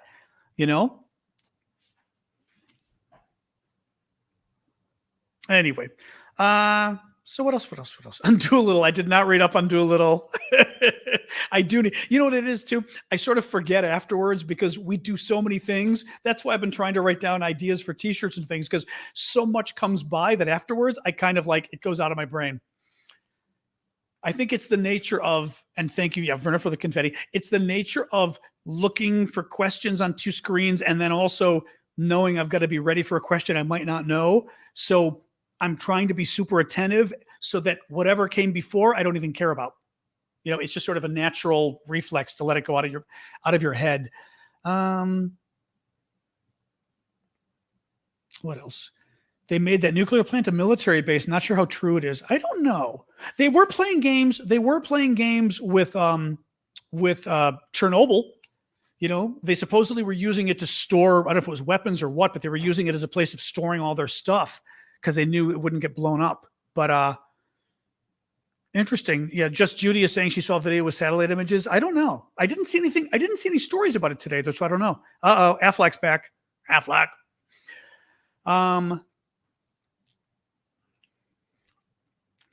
Oh God. All right, John. That's a dad joke. John just put up a dad joke. I'll let you read it. What else we got? Just looking here. But yeah, I'll have to see the Blitzer thing. Okay, yeah, we did our little Alaska. That's what I mean. They're just playing games with the Alaska stuff. They're just being jerks. I mean, it doesn't mean, I will say this, nobody in America takes that seriously. Again, they take Alaska, it's nuclear war. Okay, if that's what they want. And I will say this too. Again, Russia can't even take Ukraine. It's taken them 5 months to win a 3-day war, and they haven't won, and they're not winning yet, right? 5 months. Russia cannot afford to open up another front. They can't afford to go. And mind you, if they go after the U.S., then they're fighting all of NATO. This is also why all of their threats are so crazy they're laughable on its face. Russia can't afford to fight Finland right now. As one additional country, Lithuania, they can't afford to fight one additional country right now, let alone the United States. Yeah. Exactly what Mark is saying. Biden needs to come out and say, "Come get Alaska." That's exactly it, though, and that is a problem with the way sort of Biden handles this stuff. But you're right. Biden, because of what you do, first of all, is you laugh at them. You literally get up there and say, "Could you see him doing like a press or whatever he's doing, some event, and say, oh, did you hear the latest from the Russians? They say they're going to take back Alaska." He should say, "I've been to Alaska. I've met the Alaskans. All I gotta say, Vlad, come and try." And then you guffaw, and that's it. And actually, it's very true too. The Alaskans are tough as like Alaskans. You don't mess with Alaskans, man. But well, the terrain alone, yeah, let alone the people. But I mean, no, he's absolutely insane. Trying to grab one of the islands? Great. Then you're gonna have a war. You want another war right now? I'm great. When they don't have any military left, okie dokie. So, yeah, no, but that's what they're doing. But again, they're testing to be jerks and to scare. What they want to do, the U-Picks could take Russia at this point. Very good point. Very good point, Elise. It's absolutely. I did see that, yes, and yes, the Irish Prime Minister visited Ukraine yesterday. I saw that, and actually, did they go to? I don't remember if it was a man or a woman. Did they? Is it a woman? I don't remember.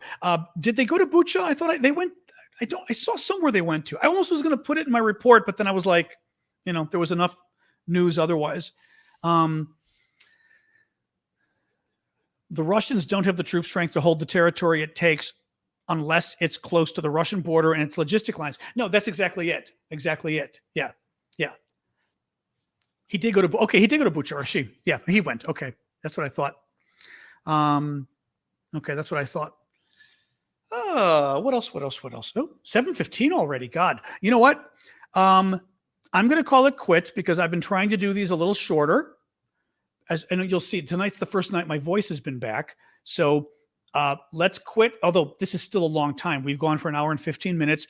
I will hang out for a few minutes because what we'll often do after the show is hang out for a few minutes and just talk about my air conditioning, my dog, or whatever else you want to talk about. So let's have this be the hangout period now, if we may. But yes, the HIMARS are working quite well, apparently. I said it. That's right. I'll do my recap. I forgot about that. Usually you guys are the ones to remind me of the recap. Dinner is nothing. Dinner is leftover pizza. I don't think it has a dry mode. I don't think so. Not that I know of. I did not call the allergist because I'm very suspicious, like I said, that this was post-nasal drip. And the fact that my voice is much better today and I've been taking Claritin D every morning and all of that, I'm suspecting. Okay. For the news today, Boris Johnson, the British Prime Minister, resigned as the head of the Conservative Party, but he did not yet resign as Prime Minister. That is still to come. Thank you, Me95, for those. Brittney Griner pleaded guilty, but I believe that she's doing it as part of an agreement sort of with Russia, and that Russia's requiring her to plead guilty first. And then, Tyson, you got to go. Okay, bye, Tyson. Thank you, as always. The 16-year-old son of a Zaporizhia official who was kidnapped by the Russians in early April was finally released today, 3 months later. He looks like he's 12. Putin claimed today that the Russians haven't really even tried to fight in Ukraine yet, and you just wait until he really tries. Yeah, right. Which, as I said, would be malfeasance and a reason to remove him from power. If he's been at war for 5 months and he hasn't really tried yet, why wouldn't you try, right? Bullshit. I don't want to swear too much, but that deserves a little swearing. The Russian military has lost 11 ammunition depots in occupied Ukrainian territory in just the last 9 days, and that is mostly because of the medium-range missiles, missile systems and missiles that they've received from the U.S. and the Brits. President Zelensky met today with Republican U.S. Senator Lindsey Graham and Democratic U.S. Senator Richard Blumenthal. The Turks released a Russian ship containing stolen Ukrainian grain. Thank you, Poppy. That was a very bad thing. New satellite images show that Russia now occupies roughly 22% of Ukraine's farmland. Kyiv was shelled again by the Russians last night. Ukraine, as it says, is investigating more than 21,000 Russian war crimes that have been reported to it. Russia threatened today. Oops, Sasha's moving. She's moving. She's moving. Russia today threatened the U.S. with the wrath of God if the U.S. pursues efforts to establish an international war crimes tribunal. Ukraine has received around 9 of the medium-range rocket systems, which is great. Poland has said it is ready to build a terminal, I believe, on the sea for Ukrainian grain to export to ease that problem. Germany is saying that they're refusing to send armored personnel carriers to Ukraine because Germany claims it just doesn't have enough, and therefore it would be undefended. I don't believe them. Ukrainian intelligence says that in occupied Kherson, Russian soldiers are burning the bodies of other Russian troops in order to hide them from Ukrainians, so Ukrainians don't realize just how many Russians have died. And I finally closed with a story that was not about Ukraine, but that the New York Times revealed that our Internal Revenue Service that does our taxes, or that we pay our taxes to, under Donald Trump, did the most in-depth, worst audit of the taxes that you could ever get. And the audit is when they call you in and they make you prove everything about your taxes. And remember, in America, it's not like in other countries where it's really simple. With us, our tax form is something like, I forget, is the tax form like 60 pages or something? My tax form, and I have my business here and I have my apartment, my condo. That's it for my tax form. My taxes are like 60 pages. I have to buy a computer program that costs me like $100 a year just to do my taxes, or I would have to pay an accountant like $700 to do my taxes, because the regular most Americans, it's very hard to do your own taxes. So keep that in mind with then the IRS calls you in and does an audit and makes you prove everything in a 60-page document that's even much longer than that. In any case, bottom line was, it looks pretty clear that Donald Trump had his government do an audit of the top 2 officials at the FBI who he fired.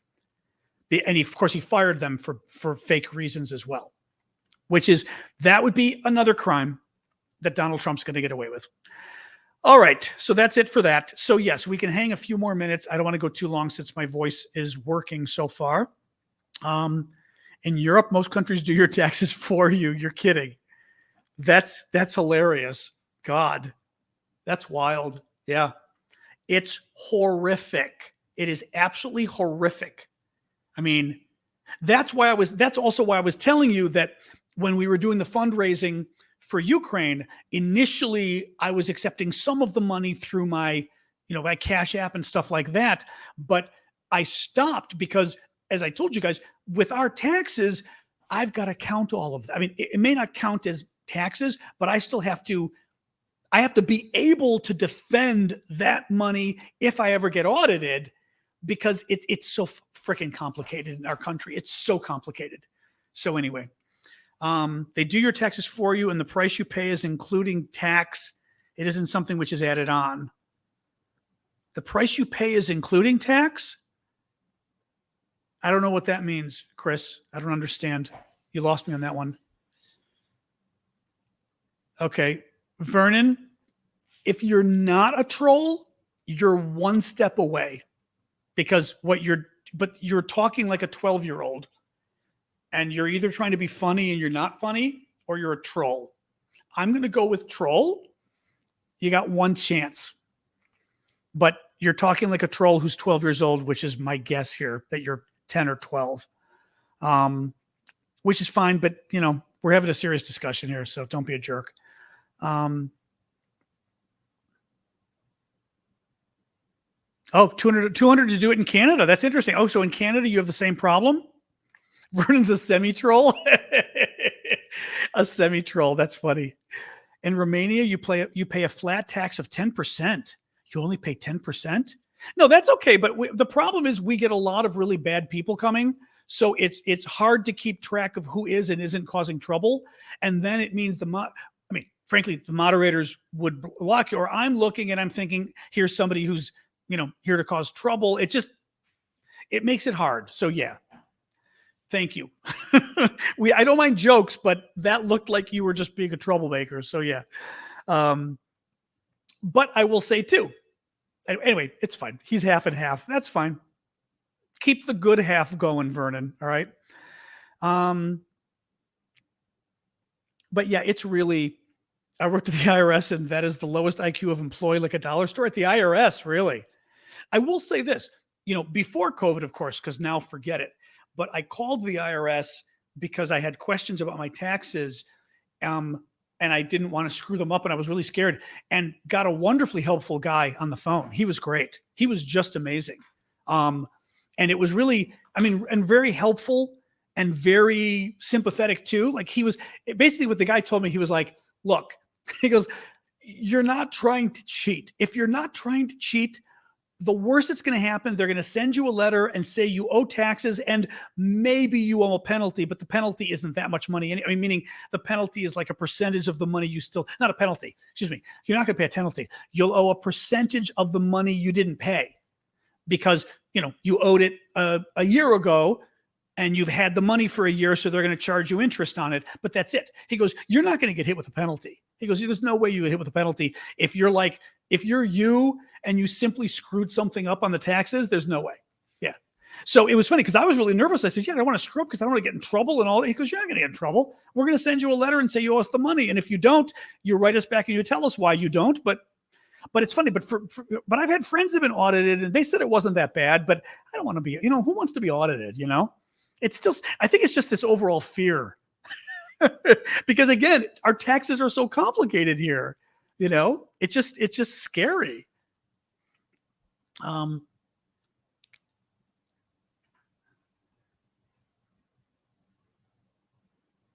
are forms, sales taxes incorporated into the price.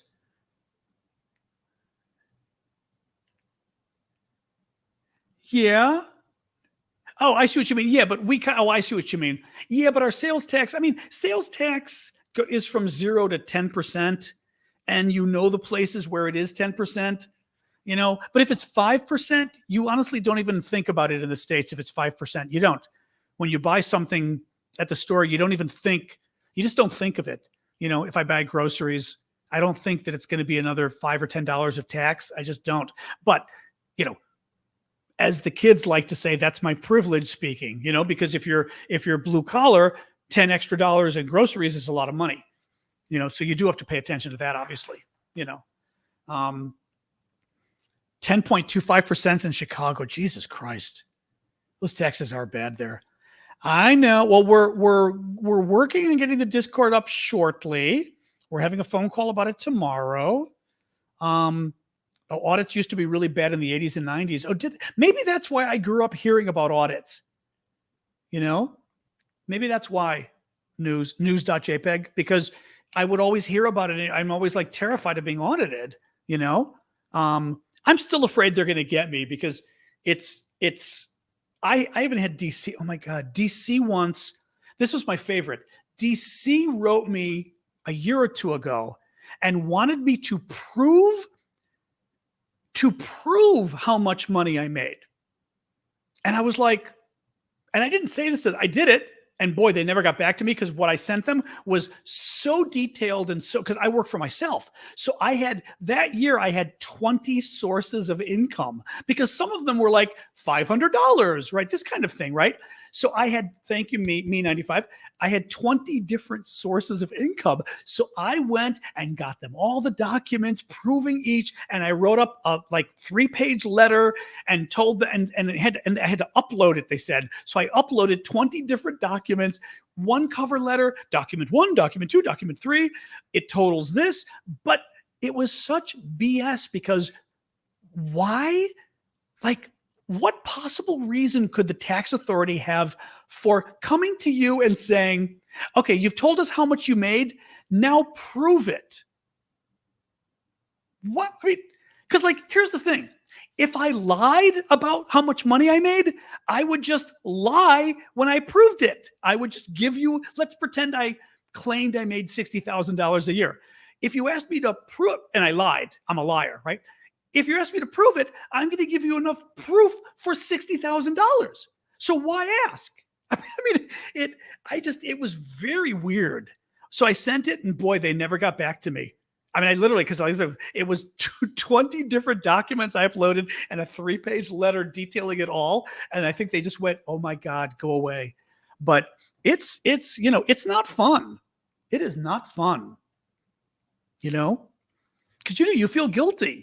And like we said, I'm just worried about, I guess I shouldn't worry because you know what? You screw up. I mean, I had 1 year on my taxes. I forgot to report $10,000.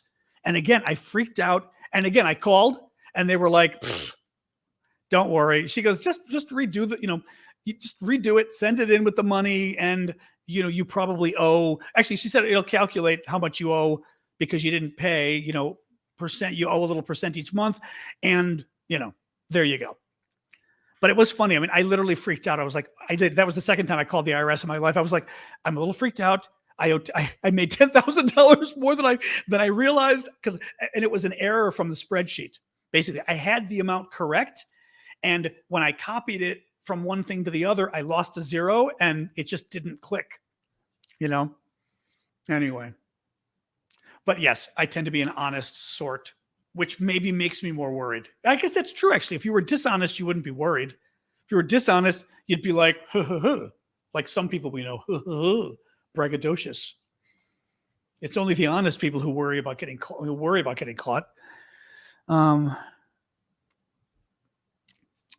The IRS are the most defrosted corn dogs in the box. Exactly.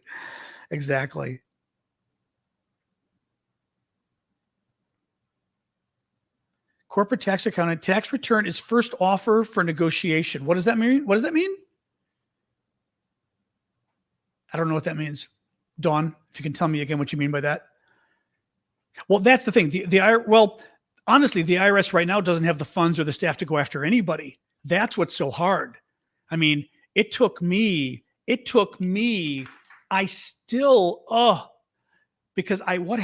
long story, but basically it took them my original taxes from like a year or two ago, I submit and they're fine. I did them early because I was being a good boy. Thank you, Melissa, for that, because I was being a good boy. Did my taxes early. And of course, I realized like a few weeks later that I got something wrong. So I'm like, oh shit. So you've got to mail it in. They wouldn't let me do it electronically. I don't know why. I had to mail it in. And when things get mailed in, it took them, I mailed it in April, I believe. It took them until January to process my tax returns. Well, what happened along the way while I was waiting? I realized about this $10,000 mistake. So I'm trying to remember here. All I remember, I don't even remember the details now. All I know is I realized the $10,000 mistake. So get this. So January of this year, and the Europeans are going to go, this is too hard for the Americans. January of this year, thanks, Andy. Thanks for joining us. January of this year, they finally do my taxes.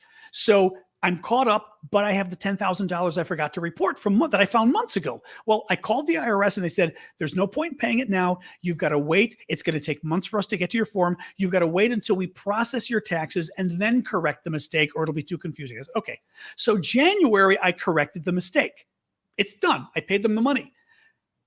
They haven't done my January taxes yet. It's July. I sent them in January. Well, the next year's taxes were due in April. I had to do April's taxes. This is the mess.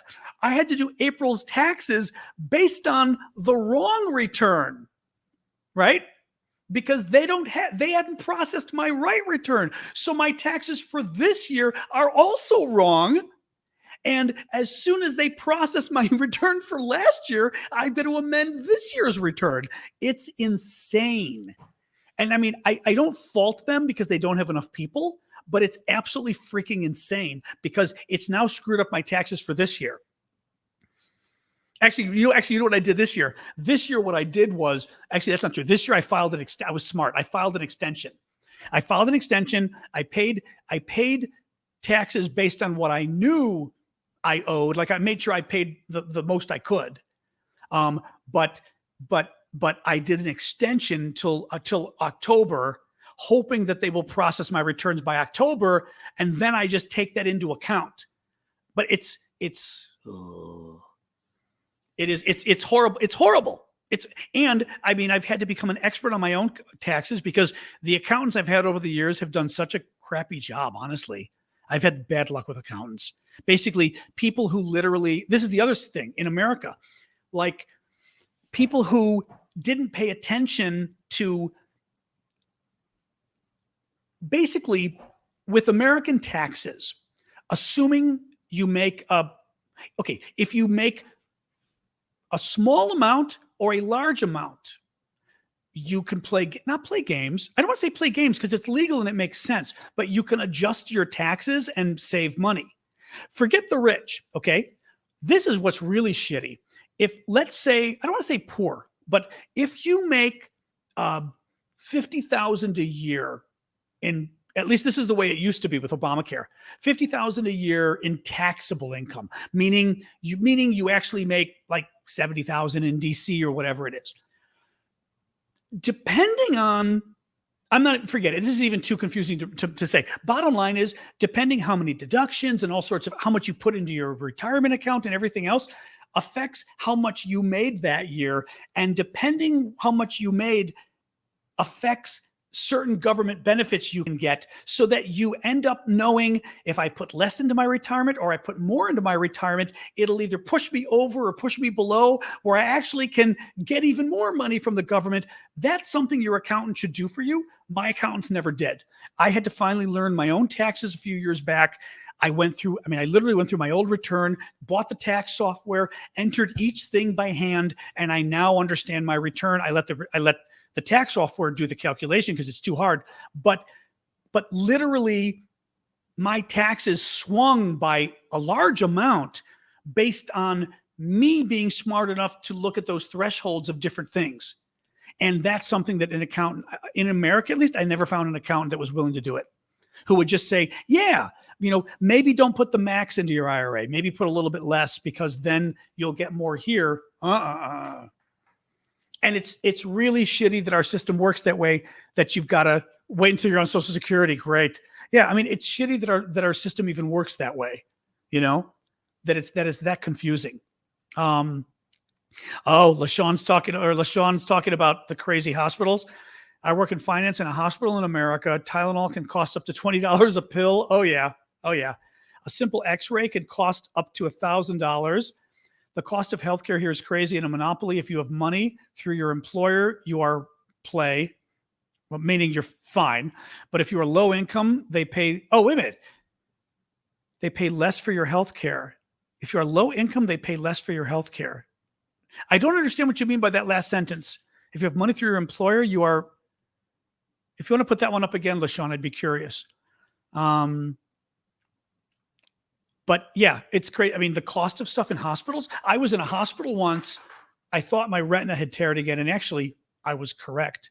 I did have a problem. But so I had to go to it was Saturday night. I went to the emergency room because if you've had retinal tears, the doctor makes sure it's an emergency. Like you've got to go immediately. You can go blind. I have a German friend who went blind from retinal tear that didn't get treated over a weekend. So I go to the hospital and this woman was new, I guess a first-year resident or whatever. She was awful. And because she's poking my eye and she can't get it right. Well, an hour for poking my eye, I'm in pain now in my eye. And I asked her and I said, can you get me a Tylenol or something? And then I stopped it. I said, wait a minute, how much is it going to cost? And she said, I have no idea. I said, find out what it's going to cost. So in the end, they couldn't find out. So I didn't get a painkiller in the emergency room because she put me in so much pain. Because in America, I knew that pill could have cost $50. And I was not going to pay $50 for a stupid single Tylenol. Tylenol is, what is Tylenol? Acetaminophen? It's one of those simple over-the-counter drugs you buy. I forget what you call it in Europe. But literally that's how the American healthcare system works at the emergency room. You choose not to get pain medicine, simply a Tylenol, because you worry. So that's hilarious that it does cost $20. That's what I thought. I said, you're going to charge me $50 for this. Oh, here we go. Here's LaShawn explaining more. When you have insurance through an employer, they have a contract with the insurance to pay. Correct. But if you're on public insurance, they barely want to pay. Oh, that's interesting. The public insurance doesn't want to pay? That's interesting. I didn't know that. Paracetamol. That sounds right. Yeah, that sounds right. Well, I mean, what do you do? I called my eye doctor. I finally, because she wanted to do some procedure on my eye. This woman who couldn't even an hour of poking. And I was like, I nicely said, there's no way in hell you're going to operate on my eye. So I called my eye doctor's office, my ophthalmologist office, and his service. And I said, I'm really sorry. Can you page him? He got on Mike, this is now 9:00 on a Saturday night. He got on the phone. I said, I'm thinking he's going to be pissed. This is America. I'm like, I'm really sorry.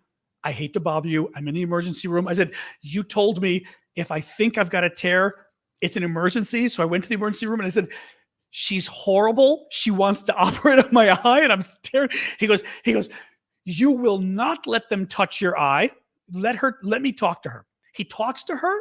He gets back on the phone with me and he goes, she's going to have the expert check you out. They do not touch your eye. Bottom line, he goes, the next time he goes, she doesn't know what she's talking about. He says, the next time you have a concern, you call me. He goes, I don't care if it's Saturday night. You call me. I was like, okay, thank you. I mean, in America, that's unheard of. And the big guy at the hospital then checks my eye and says, yeah, you do have a problem. Tells my doctor what it is. And the doctor says, okay, I'm coming into the office tomorrow morning, Sunday morning at 9 a.m. Show up and I'm doing it's like they can do laser surgery, which is very simple to do. But he goes, come at 9 a.m. Sunday morning and I'm doing the laser. And I was like, thank you. Again, I'm very impressed with this guy because, yeah, I mean, because seriously, I'm like calling you on a weekend. You know, I once had to call an emergency doc on a weekend and the guy was a jerk. Absolutely jerk. Well, because when you've got a retinal detachment, they've got to push in to try to see the other side of the eye that you can't see just by looking in.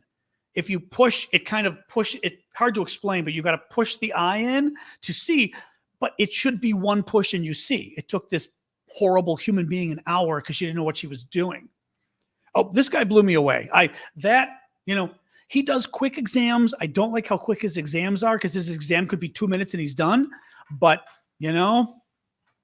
that impressed me, Yeah, Gunther, was that in America? Gunther? I'm calling you Gunther. We do so much international stuff. In America, you'd be Gunther. Are you a Gunther or a Gunther?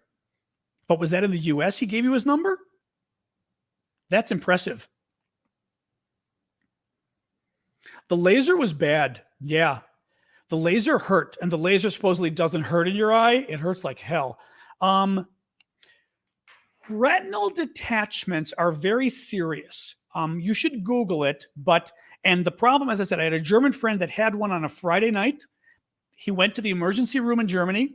The emergency room said, it's fine. Just go, he was seeing things floating like snow and all this kind of stuff in his eye. And they said, oh, don't worry. Just go to make an appointment with your eye doctor on Monday. And he's like, well, Monday's a holiday. Then make the appointment on Tuesday. He goes to the eye doctor on Tuesday. He's blind in the eye because they waited and there's nothing they can do. Retinal detachments are emergencies. Your eye doctor will see you immediately if you think you have one. First lesson, I am telling you, do not go to a regular eye doctor. You do not go to the person who gives you glasses. That is not where you go for your eye exam. I mean, unless you're the Veterans Affairs and all of that, something different. But you do not go to the 4 eyes, fast up, whatever. In other words, you don't go to an optometrist. You go to an ophthalmologist who's an actual MD, an actual medical doctor. Okay, that's the first thing. In terms of what you look for a sudden onset of a change in your vision. The change is usually something like a lot of new floaters. Floaters are hard to explain if you don't have them, but you see things floating in your eyes. I have a horrific number of floaters in my eyes to the point where when I'm reading something, I sometimes have to go like this to move them out of the way because they're floating inside the liquid in your eye. And I've literally got to go like this to move them out of the way. I've just gotten used to it over the years, but it's horrific. Like even looking at the writing here, as I'm reading what you're writing, I'm literally seeing things go back and forth. It's horrible. If you have floaters already and you see a sudden additional number of them, or if you don't have floaters and now suddenly you're seeing things floating in your eye, that's a problem. Go immediately to the ophthalmologist. Okay. That's the first issue. Some people see what I saw were the floaters. All of a sudden, some big new ones. And I went, oh, that's scary. I mean, literally, it looks like something this big in my eye. It's horrible, but it's kind of fuzzy. It's not black. You also might see floaters as being literally pinpoints of black. And it's a super well-defined pinpoint. That, from what I recall, I believe that's a drop of blood, but that's not necessarily a dangerous thing. It's not necessarily dangerous. But if you see several of those, I know I'm rubbing my eyes, I've got to stop that. If you see several of those, you should call your doctor. If you see several of those at once, right? If you see flashes, exactly what Elise is saying now, if you see flashes of light, like literally as if lightning just happened in front of you, but you're in your apartment and it's sunny out or whatever, a flash of light. Depending, it depends. I wouldn't necessarily run to the first time I notice something like that, I don't run to the emergency room. First off, if I'm with somebody, I go, did you just see a flash of light? And if they go, yes, I'm like, okay, good. But you might see flashes of light. You might see, I have several friends that had this. It looks like it's snowing. And literally, you think it literally looks like it's snowing in your eyes. I had a friend that had that. And he goes, it's really, and this was before I knew about retinal stuff. He goes, it looks like snow. And I was like, okay, we need to get to the hospital right now. So these are some of the things I had written about my experience on my blog at the time. And it was very interesting because several people read it and got back to me and said, I actually have these symptoms. I called my doctor and went in, and he said I had 2 or 3 people had detachments, they said, which I thought was pretty wild. But you don't know. I mean, the thread could be, you're saying a thread of black. That's exactly what it could be. It can be black, or it can be kind of, in my case, it's gray and fuzzy, as if it's lint, that you can see through, but it also could be a black thread. But the problem isn't that your eye has these things. It's okay if your eye has these. You want to worry if you have new ones. That's what you should be, not worry. You should be careful if you have new ones, not if you have some already. I've had these since I was a kid. I've had floaters in my eye since I was a kid, but when I got new ones, webbing is a good way of calling it, because I do feel like I see webbing sometimes, but the webbing, honestly, any weird change in your vision, you should at least call. But I would say if you're worried about it, Google it, because it's a good thing to know.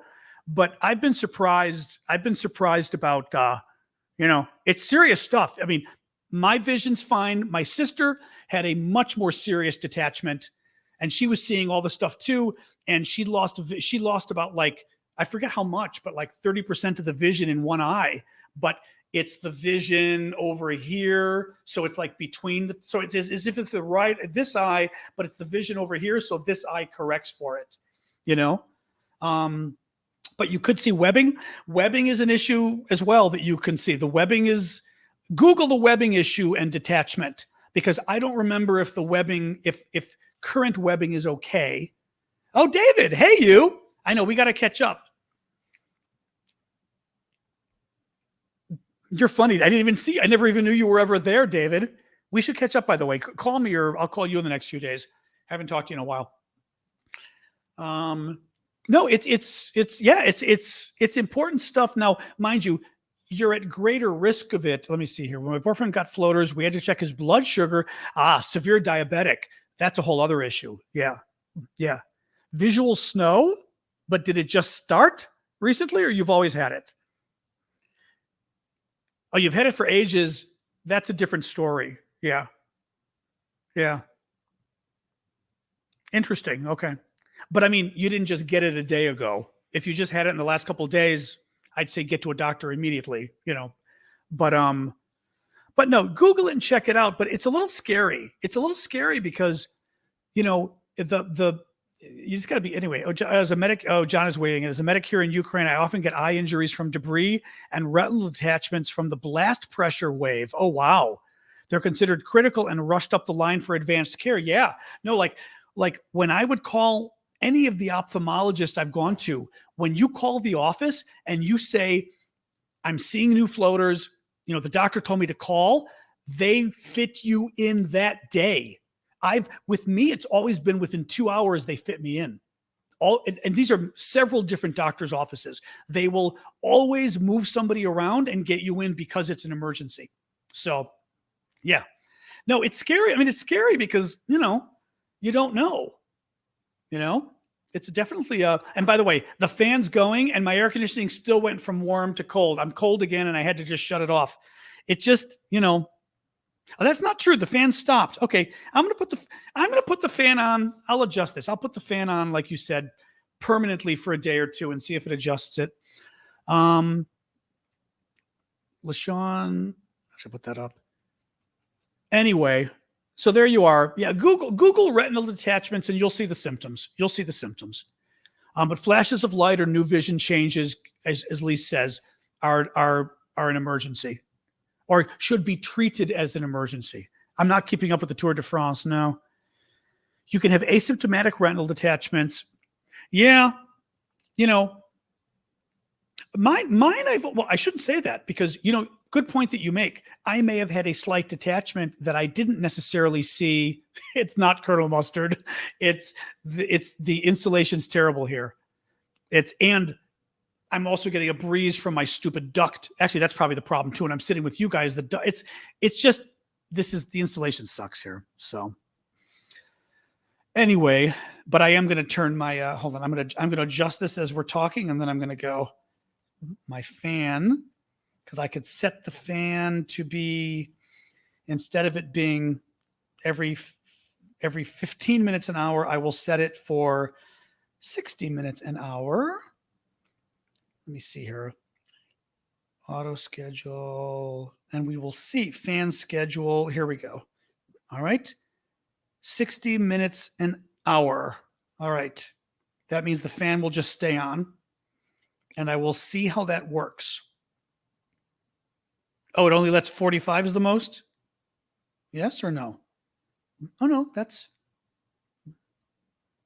okay. I think this will work. Oh, I've got an air purifier, of course. Of course. Okay, good. Yeah, my fan will stay on 60 minutes an hour, so my fan will stay on. All right. And let's see if it helps. Let's see if it keeps things more even. That would be nice. You have a freckle in your eye. She is sleeping somewhere, and I don't know where. Hold on. I can see, but if she's sleeping, under the bed, I can't get her.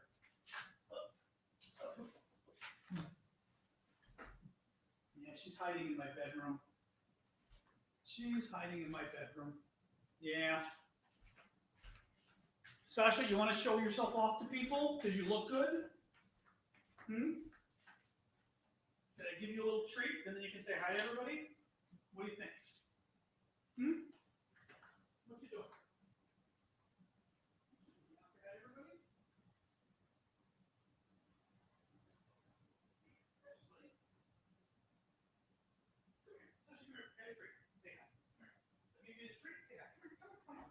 I know, you know what's happening. Come. Thank you. Right? Here you go. Okay, here's your treat. She knew what was going on. She's not stupid. So this is, hold on, I'll lift this up. This is freshly washed Sasha. Oops, I've got to remove that so you can see. There we go. This is freshly washed Sasha, so she's looking a little better today. Although it's still shaggy as hell. There you go. Yeah. You want to see people? Yeah. You see, and now I'm holding her the right way, so she's being better. Because she doesn't like being held, but at least if I hold her, she's willing to kind of lay down here and kind of be like, okay. Because normally when I pick her up, I'm not holding her the right way. This is the right way. I literally have to hold her like a child, and she's like, okay. See, but now she's like, oh, you trying to get down already? Oh, you're going to lick my arm? Okay, thank you. That was sweet. All right, she wants to get down. I love that's kind of my favorite, when she does the little, like, out of the blue, she suddenly decided she had to lick my arm. and she gave me one lick. It was like, oh, okay, that was it. For some crazy reason, she's like, I must give you one lick right now. It's like, okay. You look beautiful. You do look beautiful. I know. Actually, she's looking even cuter. You have to kind of, hold on. I'm going to see. Although I know you're going to hide. Oh, Sasha, come on. Don't do this to me. There you go. I'm like trying to show you guys the picture. Well, you can see. Actually, yeah, see, she's shook. She's looking a little cuter here. Oh, there we go. But yes, that's Sasha after her bath today. So that's right now. No, she's quite a little cutie. Quite a cutie. All right, yeah, exactly. That's not just I'm done. That's I want to play is what that look is. I know my dog. That's the I want to play look. Yeah. Because she got ticked because she wanted to play before the show and she was walking around with her ball, and I was like, all right, we're going too long. We're doing this too long thing again. All right, Dan is lucky. Thank you. All right, guys, I'm going to go. I'm not really up on what's going on with CERN. I just saw that they had the super collider success the other day. But that's all I know. All right, guys, I'm going to go. We've been talking for 2 hours. This is bad for my voice. All right. Sayonara. Thank you, Ashley. I haven't seen that one in a while. All right. Thank you, Richard. Bye, guys. All right. I'm going to say goodbye to you all.